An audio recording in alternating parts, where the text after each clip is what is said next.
2023 수능 대비 폐가에 붙여 시작하겠습니다. 1938년 발표된 이용학의 낡은 집과 내용상 유사합니다. 화자는 가난에 못 이겨 도해지로 떠나버린 한 농가의 쓸쓸한 모습을 묘사하고 있습니다. 1960년대, 70년대 산업화가 진행되면서 그 과정에서 소외된 농민들이 고향을 포기하고 도시로 몰려들게 됩니다. 이 때문에 이촌향도라는 새로운 말까지 생겨났던 당시의 상황을 이 작품은 생생하게 묘사하고 있습니다. 길을 가다가 우연히 발견한 폐가를 둘러보고 화자는 이 집 주인과 가족의 삶을 추리해 봅니다. 평지에 농가밭이 있는 분홍이 아닌 이 폐가의 주인은 별똥지기 같은 산꼭대기의 농가밭들을 경작하여 겨우 먹고 살았을 것입니다. 이러한 삶의 한계를 느끼고 집주인은 막노동을 해서라도 생계를 유지하기 위해 정든 산골의 집을 버리고 도심지로 나갔을 것입니다. 오랜 세월 사람이 살지 않은 탓에 이 집은 흉가와도 같은 폐가가 되었습니다. 계절이 바뀌어도 자연의 모습은 변함이 없지만 이 집에 살던 사람만은 돌아올 줄을 모릅니다. 자, 여름 삼복더위에 쓰르라미가 목청 터져라 울고 있습니다. 본문 내용 시작하겠습니다. 길을 가다 보니 외딴 집 한 채가 비어 있었다. 무슨 이 집의 연척이라도 되는 양 앞뒤를 한 바퀴 휘 둘러보다. 자, 길을 가다 보니 라는 구절은 이 시의 시적 동기 되겠습니다. 외딴 집은 본문의 중심 소재고요. 그리고 시적 대상입니다. 화자의 관찰 대상이기도 하고 외롭고 쓸쓸한 이미지를 자아내고 있습니다. 자, 무슨 이 집의 연척이라도 되는 양. 자, 연척은 혼인에 의해 맺어진 친척을 나타냅니다. 직유법이라고도 하죠. 자, 보통 혼인에 의해 맺어진 친척을 인척이라고 부르기도 합니다. 자, 앞뒤를 한 바퀴 휘 둘러보다 라는 구절은 시적 상황에 제시되겠습니다. 지금까지의 내용은 대상에 대한 관찰과 화자의 시선 되겠습니다. 구렁난 지붕에는 풀버섯이 같이 자라고 썩은 새 추녀 끝엔 박쥐도 와서 달릴 듯하다. 자, 구렁난이라는 표현은 움푹 패인이란 뜻입니다. 구멍난이란 의미로 이해하셔도 됩니다. 풀버섯이 같이 자란다라는 것은 이미 지붕의 기능을 상실했다라는 사실을 간접적으로 제시하는 것입니다. 자, 썩은 새는 오래되어서 썩은 이형을 뜻합니다. 먼지 낀 툇마루엔 진흙자국만 인 찍혔는데 떨어진 문짝 찢어진 벽지 틈에서 퀴퀴한 냄새가 훅 끼치고, 자, 퀴퀴한 냄새가 훅 끼친다, 그리고 떨어진 문짝, 그리고 찢어졌다라는 표현을 통해서 이 집 주인이 이곳을 떠난 뒤 돌아오지 않았다라고 여기고 있습니다. 무리끼 퍼런 바가지 샘에 마찬가지로 오랜 시간 사용하지 않은 흔적이죠. 무당개구리 몇 놈이 얼른 숨는다. 자, 폐가를 묘사한 부분입니다. 시각적, 후각적 이미지를 통해 폐가의 모습을 구체적으로 묘사합니다. 오랜 시간 비워둔 모습, 그리고 생계 유지를 위해 집주인이 도시로 나간 뒤 남은 폐가의 모습입니다. 전체적으로 애상적인 분위기가 잘 드러납니다. 자, 지금까지는 아무도 살지 않는 폐가의 모습을 외양 묘사를 통해 제시한 연 되겠습니다. 화자의 관찰 결과라고 보셔도 됩니다. 이걸 가지곤 마른 강변에 된소 냅디듯 앞만 봤을 때도 필경 먹고 살 도리가 없어. 자, 이걸이라는 표현은 가난한 살림살이를 뜻합니다. 산에 있는 논과 밭을 의미하기도 하죠.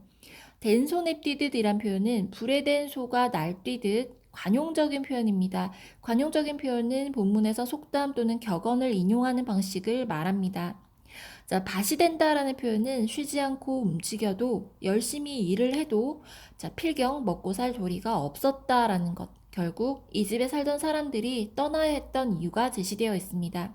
생계를 위해 어쩔 수 없이 집을 버리고 떠나는 상황 확인할 수 있습니다. 별똥지기 천수답과 고라실 턴논이며 자, 논뱀이 밭다랑이 다 버려둔 채 별똥지기 천수답은 동네에서 멀리 떨어진 척박한 땅을 의미합니다. 물이 전에 없어 비가 내려야만 경작할 수 있는 메마른 논을 의미하기도 합니다. 자, 그리고 별똥지기 천수답이라는 표현은 논이 평지에 있지 않고 높은 곳에 위치해 있다라는 뜻이기도 합니다.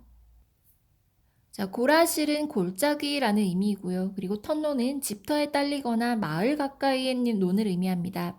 결국 먹고 살기 위해 농사를 지을 수밖에 없었던 상황을 유추할 수 있습니다.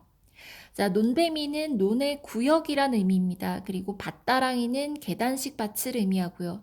자, 논배미 밭다랑이라는 구절은 조그만 논과 계단식으로 만든 밭이라고 이해하시면 됩니다. 자, 별똥지기 천수답과 고라실 턴논이며 논배미 밭다랑이 다 버려둔 채라는 표현은 결국 폐가가 된 원인입니다. 자, 농사를 지었을 폐가 주인의 삶을 예상할 수 있습니다. 그리고 이 집에 살았던 사람의 가난한 삶 역시 추측이 가능합니다. 자, 지게품을 팔고 막벌이를 하더라도 도해지라야 한다고. 자, 지게품은 지게를 지는 노동이죠. 그리고 도해지는 생계를 위해 농사를 포기하고 도심지로 나올 수밖에 없었던 처지를 의미하고요. 자, 지게품과 막벌이는 도해지에서의 삶의 수단입니다. 자, 다른 의미로는 고단한 육체 노동으로 이해하셔도 됩니다. 자, 본문에서 말줄임표가 사용되고 있습니다. 감정을 절제하여 애상감을 심화시키는 기능을 하고 있습니다. 자, 생계 유지를 위해 고향을 떠날 수밖에 없는 이유를 제시한 구절로 이해하시면 되겠습니다. 자, 아마도 이렇게 막벌이를 하더라도 도해지라야 한다고, 자, 오쟁이 톡톡 털어 이른 아침 지었을 것이고, 자, 오쟁이는 지프로 만들어진 작은 바구니를 의미합니다. 톡톡은 음성 상징어고요. 자, 오쟁이 역시 앞서 말씀드린 대로 자, 지프로 만든 바구니 그리고 오쟁이에 담긴 쌀알을 아마 다 털어내어 겨우 밥을 지었을 것이다 라는 것. 자, 가난한 산골의 살림을 의미한다는 것까지 확인하시면 됩니다. 씨앗마저 없앨 정도로 극빈한 상황을 암시합니다. 이른 아침을 지었다라는 것은 이른 아침에 산골을 떠났다라는 것으로 이해하시면 됩니다. 자, 그리고 게다가 차 안에서 먹을 보리개떡도 쪘을 테지만 한번 떠난 뒤 소식이 없고 장독대 옆엔 씨 떨어져 자라난 맨드라미, 봉숭아꽃도 피었네. 자, 본문에서 보리개떡은 도시로 떠나면서 준비한 음식입니다. 지독한 가난과 고향을 떠나는 슬픔을 상징하는 소재로 이해하시면 됩니다. 자, 차는 집을 떠나 객지로 가는 차 안이죠. 버스라고 이해하시면 되겠습니다. 자, 한 번 떠난 뒤 소식이 없다라는 구절은 산골을 떠나 도해지로 나간 후 돌아오지 않았다라는 뜻입니다. 자, 맨드라미와 봉숭아는 주인이 떠나버린 외딴 집의 쓸쓸함을 더욱 심화시키는 소재입니다. 폐가의 분위기와 대조되는 소재기도 합니다. 돌각담 한 모퉁이 대추나무에 참새 한 마리 포르르 날아들어 심심파적으로 주인의 후일담을 말해주는 양, 저 혼자 제재거리다 말고 간다. 자, 주인의 후일담이란 주인의 최근 소식입니다. 참새가 지저귀는 소리를 이 집에 살던 주인의 이야기를 하는 것으로 비유하고 있습니다. 심심파적은 심심풀이라는 뜻이고요. 그리고 참새는 폐가 주인의 심리를 반영하는 소재, 그리고 외딴 집의 현재 상황을 부각시키는 구실을 하고 있습니다. 자, 돌각담은 돌담으로 이해하시면 됩니다. 찌는 말복철 저녁 새때, 자, 귀창 터지거라 쓰르라미만 쓰라리게 울고 있더라. 자, 새때라는 표현은 사이에 때라는 의미고요. 그리고 계절적인 배경 확인할 수 있습니다. 한여름 저녁이죠. 자, 쓰르라미가 쓰라리게 운다라고 말한 것은 어쩔 수 없이 집을 떠나야 했던 이 집 주인의 심경과 화자의 안타까운 마음이 함께 투영되어 있다라고 이해하시면 됩니다. 자, 지금까지는 집주인을 생각하는 화자의 쓰린 마음으로 이해하시면 되겠습니다. 자, 본시의 특징은 화자의 관찰을 통해 서서적 구조의 사건을 전개하고 있습니다. 감정이입의 수법을 통해 정서를 간접적으로 나타내고 있기도 하고요. 자, 구체적인 소재를 활용하여 삶의 현실을 드러내고 있습니다. 감각적 시야를 통해 대상을 구체적으로 묘사합니다.